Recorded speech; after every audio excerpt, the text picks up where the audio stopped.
আমরা যখন নতুন ইউটিউবে আসি, নতুন কন্টেন্ট ক্রিয়েটর হিসেবে আসি, প্রত্যেকেরই অনেক ভুল থাকে। আমি যখন নতুন ইউটিউবে আসি 2019 সালে, তখনও কিন্তু আমার বেশ কিছু ভুল ছিল। সেই ভুলগুলা আমি জানি না দেখেই আমার অগ্রসর হতে, আমার চ্যানেলটাকে গ্রো করতে, আমি মনিটাইজেশন পেতে একটু লেট হয়েছিল।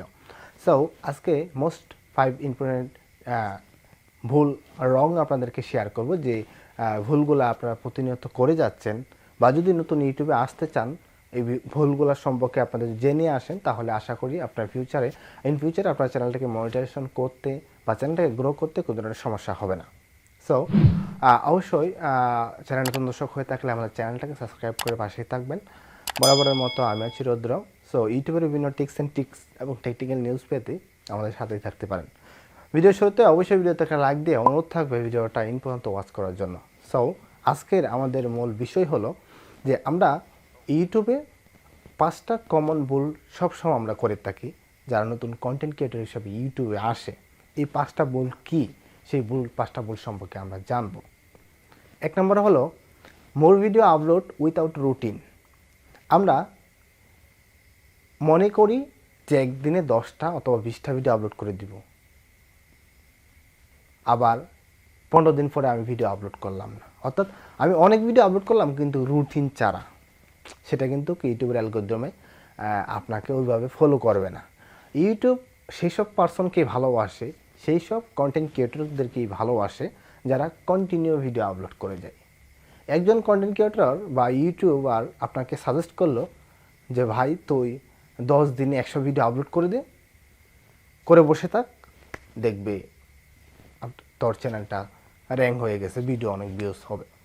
সেটা কখনোই সম্ভব না। ইউটিউবের অ্যালগরিদম এইভাবে আপনাকে পছন্দ করবে না। ইউটিউবের অ্যালগরিদম চায় ওই রকম পার্সনকে যে প্রতিনিয়ত ভিডিও আপলোড করে যাবে, দেন ভিডিওগুলা ইউটিউবে একসময় পোস্ট করে দেবে। রুটিনভাবে যদি আপনি কোনো কাজ না করেন, আপনি শুধু ইউটিউব না, যে কোনো কাজ, আপনি যদি মনে করেন যে আপনার সামনে এক্সাম রয়েছে, যে সাজেস এইচএসসি অথবা এসএসসি, সো সেই এক্সামের 2 মাস আগে আপনি পড়াশোনা সব শেষ করে দিবেন, দিয়ে বসে থাকবে, তাহলে কিন্তু এক্সামটা ভালো হবে না। এই ইউটিউব প্ল্যাটফর্মটা ঠিক সেম একই রকম। যদি আপনি কন্টিনিউ কাজ করে যান এবং রুটিনওয়াইজ কাজ করে যান, সেখান থেকে কিন্তু ভালো ফিডব্যাক আসবে 1 মাস পরে অথবা আগে। কিন্তু প্রথমত আমরা যে ভুলটা করি, কেউ আমাকে সাজেস্ট করলো যে 15-20টা ভিডিও আপলোড করে দিই 4-5 দিনের ভিতরে, পরে ভিডিও না আপলোড করলে হবে, চ্যানেলটা গ্রো হয়ে যাবে। এটা কখনোই করা যাবে না। সো অবশ্যই আমাদেরকে লক্ষ্য রাখতে হবে, আমরা যদি ভিডিও আপলোড করি প্রত্যেক দিন 2টা, তাহলে প্রত্যেক দিন 2টা ভিডিও আপলোড করার চেষ্টা করব। যদি আমরা ভাবি সপ্তাহে 3টা ভিডিও আপলোড করব, সো সপ্তাহে 3টা ভিডিও আপলোড করব, এবং সেই ক্যাটাগরিটা রুটিন ওয়াইজ ডেইলি আপলোড করার চেষ্টা করব। এই বিষয়টা আপনাদেরকে অবশ্যই মাথায় রেখে ভিডিও আপলোড করতে হবে। এই ভুলটা কখনোই কোনোভাবেই করা যাবে না। দ্বিতীয় যে মিস্টেকটা আমরা করি, share one video all social media. আমাদের নিজের ভিডিওগুলো নিজেরাই বিভিন্ন সোশ্যাল মিডিয়াতে শেয়ার করি। যেমন আপনি নতুন ইউটিউব চ্যানেল ক্রিয়েট করেছেন, একটা ভিডিও বা 2টা ভিডিও তৈরি করেছেন, আপনার ফ্রেন্ডগুলো মেসেঞ্জার বা হোয়াটসঅ্যাপে কানেক্ট রয়েছে, ওদেরকে বললেন, লিঙ্কটা দিয়ে দিলেন, ভিডিওর লিঙ্কটা দেওয়ার পরে বললেন যে ভিডিওটা দেখ। সে কী করলো, আপনি যে ক্যাটাগরির ভিডিও তৈরি করেন তার সেই ক্যাটাগরির ভিডিওটা ভালো লাগে না, লিঙ্কটা দিয়েছেন কিন্তু সে জাস্ট 2 সেকেন্ড অথবা 5 সেকেন্ড ওয়াচ করলো, দেন বেক ফিরে আসলো। কারণ হচ্ছে আপনি যে ক্যাটাগরির ভিডিও তৈরি করেন সেই ক্যাটাগরির ভিডিও সে দেখতে ভালো লাগে না, তো সে কী করবে, ব্যাক ফিরে আসবে। এতে করে আপনার ভিডিওর ইমপ্রেশনটা একেবারে জিরোতে নেমে আসবে। আর একটা ভিডিওর ইমপ্রেশন যদি জিরোতে চলে আসে, আপনার ভিডিওটা কিন্তু কখনো র্যাঙ্ক করবে না। এই বিষয়টা অবশ্যই মাথায় রাখতে হবে। নিজের ফোন থেকে কখনো নিজের ভিডিওগুলো কখনোই কোনোভাবেই শেয়ার করা যাবে না, কাউকে হোয়াটসঅ্যাপ অথবা মেসেঞ্জারে দেওয়া যাবে না লিঙ্কগুলো ভিডিওটা দেখার জন্য। আপনার ভিডিওগুলো কন্টিনিউ আপলোড করে যান, দেখবেন একসময় আপনাকে লিঙ্ক পাঠাতে হবে না যে ভিডিও দেখার জন্য। মানুষে ইউটিউবে, গুগলে, হোয়াটসঅ্যাপ সার্চ করে আপনার ভিডিওগুলো দেখবে এবং আপনাকে কমেন্টও করবে সুন্দর, এবং আপনাকে বলবেও যে তোর ভিডিওটা দেখেছি, অনেক ভালো লাগে, কন্টিনিউ কাজ করে যা। সো আমি বলবো নিজের ভিডিও কখনোই নিজের মোবাইল থেকে শেয়ার করা যাবে না। ওকে, 3 নম্বর যে মিস্টেকটা, সেটা হচ্ছে আমরা কি করি, যখন আমাদের চ্যানেলে ভিডিও আপলোড করি তো অন্যান্য পার্সোনাল তো ভিডিওগুলো দেখে না, কারণ আমি তো নিউ বিগিনার, সো আমার ভিডিওগুলো কেন তারা দেখবে, আমাকে তো চিনে না, আগে আমি ইউটিউবে জগতে ছিলাম না। সো সেই জন্য আমরা কী করি, নিজের ভিডিওগুলো নিজেই ওয়াচ করি, একটু পর পর, আধা ঘন্টা পর পর, 1 ঘন্টা পর পর, যখন ভালো লাগলো তখনই ওয়াচ করি। একটা জিনিস আমরা কাউন্ট করি, যদি বারবার ওয়াচ করে থাকি তাহলে হয়তো আমাদের ওয়াচ অর্থাৎ যে ওয়াচ টাইমটা সেটা কাউন্ট হবে না, এটা কখনোই সম্ভব না। আপনি নিজের ভিডিও নিজে দেখলে তো আপনার ভিডিওটাকে 12টা বাজিয়ে দিচ্ছেন, পাশাপাশি আপনার এই ওয়াচ টাইমটা কখনোই কাউন্ট হবে না। এবং আপনি মনিটাইজেশনের জন্য অ্যাপ্লিকেশন যখন অ্যাপ্লাই করবেন, আপনার ভিডিওগুলো যে ওই রকম থাকে, নিজের ভিডিওগুলো নিজেই দেখেছেন অনেক বেশি, ইউটিউব যদি এটা বুঝতে পারে আপনাকে কিন্তু কখনোই মনিটাইজেশন দিবে না। এই বিষয়টা অবশ্যই খেয়াল রাখতে হবে। অবশ্যই নিজের ভিডিও নিজে কোনোদিন কখনো দেখা যাবে না।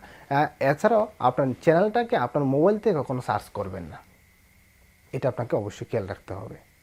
ওকে, নেক্সট হলো যে আমরা একটা চ্যানেল তৈরি করলাম, আমাদের চ্যানেলে যে কিছু কিওয়ার্ড দিতে হবে সেটা আমরা জানি না, বা জানলেও সেটা আমরা গুরুত্ব দিই না।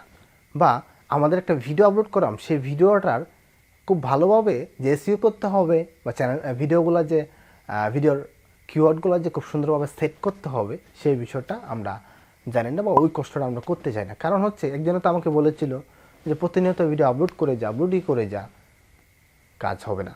সো প্রথমত, যেহেতু আমরা সেলিব্রিটি পার্সন না, চ্যানেল পার্সন, সো প্রথমত আমাদেরকে অবশ্যই আমাদের চ্যানেলের যে কিওয়ার্ড রয়েছে, চ্যানেল কিওয়ার্ড হচ্ছে আপনার যে রিলেটেড ভিডিও তৈরি করেন সেই রিলেটেড কিছু কিওয়ার্ড আপনার চ্যানেল কিওয়ার্ডে দিবেন, পাশাপাশি আপনার চ্যানেলের নামটাও সেখানে কয়েকভাবে ভেঙে চিঙে লিখবেন। এবং যেটা বলছিলাম এসইওটা আমি একটু পরে আসছি। এর আগে যেটা বলতেছিলাম যে ভিডিও কিওয়ার্ড, অবশ্যই ভিডিও কিওয়ার্ডগুলো আপনাকে সেট করতে হবে। আমি যে বিষয়টা বলতে যাচ্ছি সেটা হচ্ছে যে আপনাকে অবশ্যই আপনার চ্যানেল কিওয়ার্ড দিতে হবে। কারণ একজন আপনাকে যদি ইউটিউব, গুগল বা ফেসবুকে আপনার চ্যানেলটা লিখে সার্চ করি, তখন কিন্তু আপনার চ্যানেলটা পাবে না, যদি আপনার চ্যানেলের কিওয়ার্ডগুলো, আপনার চ্যানেলের রিলেটেড কিওয়ার্ডগুলো বা আপনার চ্যানেল নামগুলো কিওয়ার্ডে না দেন, সেক্ষেত্রে কিন্তু কখনোই সে আপনার চ্যানেলটা পাবে না। বা আপনি একজনকে বললেন যে ভাই আমি একটা চ্যানেল তৈরি করেছি, কিছু ভিডিও আপলোড করেছি, আমার চ্যানেলটা ইউটিউব থেকে সার্চ করে একটু দেখতো আসে কিনা, বা আসলে ভিডিওগুলো দেখিস, সে সার্চ করে দেখলো যে না, তার কোনো এই নামে কোনো চ্যানেলই নেই। তো এক তো আপনি এখানে লজ্জাবোধ পেলেন, দ্বিতীয়ত হলো আপনার চ্যানেলটাকে পেলই না। যদি পেতো সে কিছু ভিডিও দেখতো, সাবস্ক্রাইব করতো, লাভবান হতেন। সো অবশ্যই একটা চ্যানেল তৈরি করার পরেই চ্যানেল কিওয়ার্ড খুব সুন্দরভাবে দিয়ে সেট করে নেবেন, এবং দেন থেকে আপনি কন্টিনিউ ভিডিও আপলোড করে যাবেন।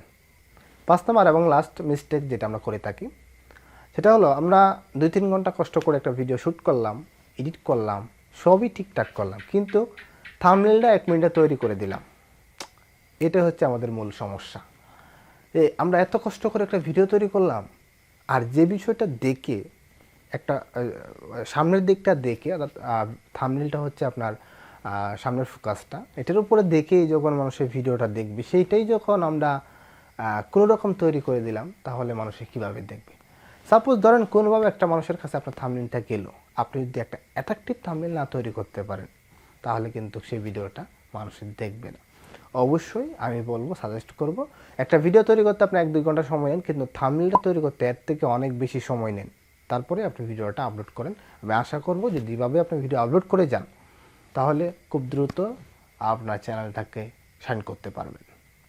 সেই ছিল মোটামুটি 5টা মিস্টেক যারা নতুন ইউটিউবে আসার ক্ষেত্রে করে থাকে, সেটা আমিও করেছি, অনেক ইউটিউবাররা করেই।